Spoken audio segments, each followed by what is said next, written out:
All right, so after we take the heart rate, we move on to blood pressure.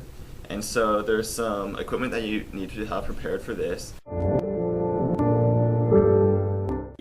This is the blood pressure cusp, and so this whole black Velcro thing is what you wrap around the patient's arm.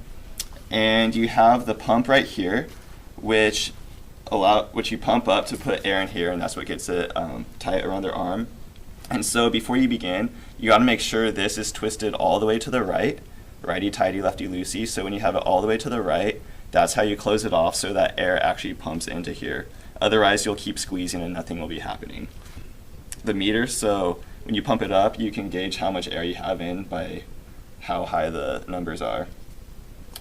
And you listen for the pulses with the stethoscope. When you put it in your ears, make sure that these prongs are facing forward, not backwards. Even though that's what you think it should be, you face it forward. And double check to make sure it's on by twisting. You can twist this and tap on it.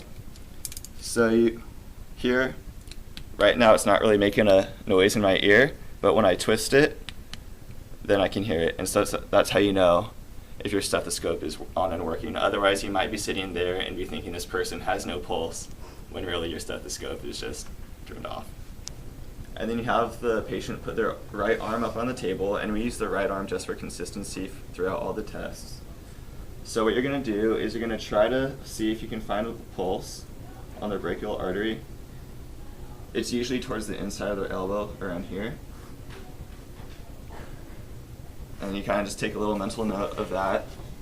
And you're gonna wrap the cusp around their arm.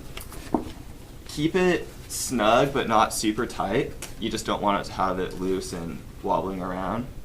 So you put these in and put the head of the stethoscope right where you had that pulse. And double check to make sure this is all the way tight. And you're gonna squeeze. And by doing this, you pump air into the cusp. So I'm gonna pump it up again just so you can see in the camera what's going on. So we have it up to about 200, and then we slowly let some air out.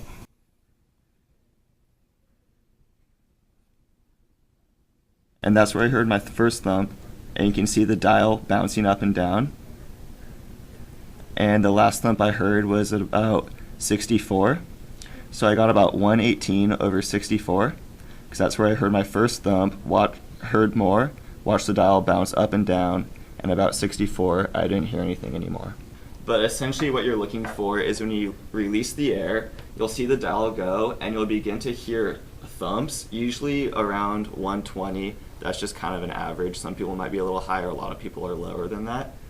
And what you're hearing here is the first thump is their systolic pressure, so that's when the heart has contracted and that's their highest pressure.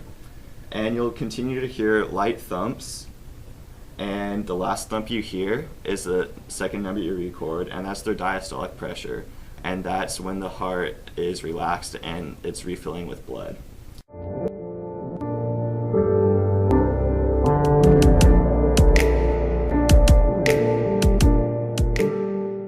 A lot of times people are a little scared of because it's kind of the more challenging one, but with a little bit of practice, you guys will be stars.